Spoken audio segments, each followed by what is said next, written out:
દેશના લોહ પુરુષ સરદાર વલ્લભભાઈ પટેલની 150મી જન્મ જયંતિ નિમિત્તે સમગ્ર રાજ્યમાં ઠેર ઠેર યુનિટી માર્ચનું આયોજન થઈ રહ્યું છે. તે અંતર્ગત આજે ભરૂચ વિધાનસભા ક્ષેત્રમાં પણ યાત્રાનું આયોજન કરવામાં આવ્યું હતું.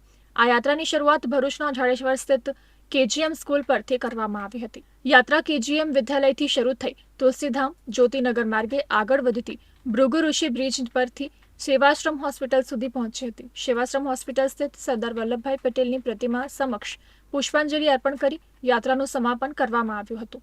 સદર યાત્રામાં ભરૂચના ધારાસભ્ય રમેશ મિસ્ત્રી, ભાજપ જિલ્લા પ્રમુખ પ્રકાશ મોદી, ભરૂચ જિલ્લા પોલીસ વડા અક્ષયરાજ મકવાણા, અધિક કલેક્ટર એન.આર. ધાંધલ, પ્રાંત અધિકારી મનીષા માનાણી સહિતના અધિકારીઓ, આગેવાનો અને મોટી સંખ્યામાં નાગરિકો ઉપસ્થિત રહ્યા હતા. યાવશચંદ્ર દિવાકરો યાદ રાખે એ માટે સમગ્ર ભારતભરમાં આજે સરદાર પટેલજીની એકતા યાત્રા નીકળી રહી છે. ભરૂચ જિલ્લામાં પણ આ યાત્રા દરેક વિધાનસભા વિસ્તારમાં નીકળી રહી છે.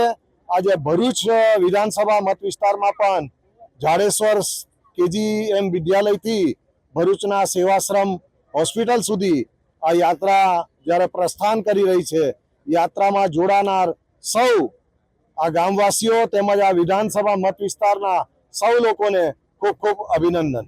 ગુજરાતમાં પ્રત્યેક વિધાનસભામાં સરદાર વલ્લભભાઈ પટેલના જીવનની ઝરમર સાથે એમણે કરેલા સંઘર્ષો અને એમણે કરેલા કાર્યોની ઝાંખી પ્રસ્તુત કરતા પદયાત્રાના કાર્યક્રમો યોજાઈ રહ્યા છે. આજે ભરૂચ ખાતે ભરૂચ વિધાનસભાનો આ પદયાત્રાનો કાર્યક્રમ જાડેશ્વર સરદાર ચોક ખાતેથી કેજીએમ વિદ્યાલયથી શરૂ થઈને સેવાશ્રમ હોસ્પિટલ પાછળ સરદાર વલ્લભભાઈ પટેલની પ્રતિમાને પુષ્પાંજલિ કરીને સંપન્ન થવા જઈ રહ્યો છે. ખૂબ સુંદર કાર્યક્રમમાં આ ગામના અને આ શહેરના અને આ વિધાનસભાના મોટી સંખ્યામાં કાર્યકર્તાઓ, શુભેચ્છકો અને સામાજિક આગેવાનો ઉપસ્થિત રહ્યા છે. વહીવટી તંત્ર દ્વારા સુંદર કાર્યક્રમનું આયોજન કરવામાં આવ્યું છે.